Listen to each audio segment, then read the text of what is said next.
ne sommes que des cellules sensibles entrant dans le courant. Nous captons l'énergie à sa source. Cette saisie immédiate se matérialise par l'encre, le papier et le pinceau.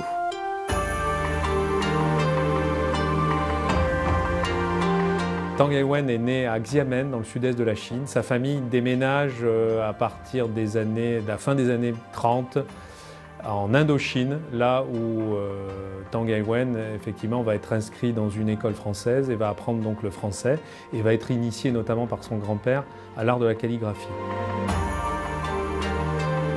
Contre de la vie de ses parents, il décide de partir et arrive à Paris en 1948. Tang découvre le monde parisien, le monde culturel, visite les musées, rencontre énormément de monde et commence à peindre, d'abord sur des formats assez classiques, à l'huile. Tang Haiwen arrive en même temps que ces deux grands peintres chinois que tout le monde connaît, que sont Zhao Boqi et Shu Teixun, qu'on peut effectivement appeler École de Paris. Donc ces peintres chinois vont venir effectivement travailler à Paris, mais sont encadrés et avaient déjà une carrière totalement différente de Tang et peut-être des objectifs aussi divergents. En 1958, Tang écrit à son frère « J'ai trouvé ma vocation dans la peinture. Je ne pensais pas que cela puisse plaire à nos parents. C'est une affaire très grave, où il ne peut être question honnêtement de chercher la réussite pour elle-même. La réussite doit, pour être véritable, être tout à fait sincère. Une fois qu'un peintre s'est trouvé, alors il peut travailler pour les autres. Il le doit, mais il ne peut pas le faire avant. Je ne pourrais ni veux abandonner cette vocation. »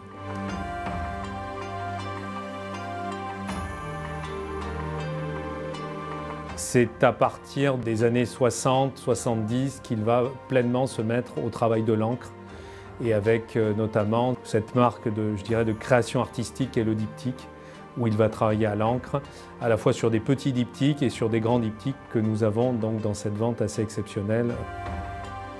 Donc il voyage, crée beaucoup, produit beaucoup, expose très peu parce que c'est quelqu'un qui est un électron libre, il est détaché un peu du monde matériel.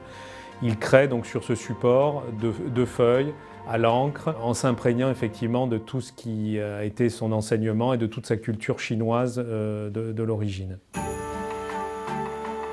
Sans doute, le jeu de l'abstraction peut stimuler l'esprit momentanément, mais l'instant du déchiffrage et de la compréhension passée, rien ne s'épanouit plus dans la sensibilité, le chiffre est mort, le souvenir même s'en efface. Notre sensibilité profonde, liée à l'inconscient, ne peut se développer et grandir que nourrie par le tangible, c'est-à-dire en ce qui concerne la peinture, par le rappel dans notre mémoire consciente d'expériences sensibles profondes et durables, vécues par nous dans le monde réel. C'est à partir d'une certaine figuration matérielle, plus ou moins prépondérante, que la peinture peut se développer, se renouveler sans se perdre et se déployer dans les domaines de l'affectivité et de la spiritualité. La signature qu'on retrouve sur de nombreux diptyques, pour la plupart effectivement à droite, est une signature à l'encre rouge qui est à la fois une signature en lettres romaines et en pinyin, donc en écriture traditionnelle chinoise. Je pense que c'est un maître de l'encre et qu'il n'y a pas beaucoup d'équivalents dans les peintres de la deuxième partie du XXe siècle. Ils révèlent un univers aussi sensible, aussi profond et avec une grande intensité.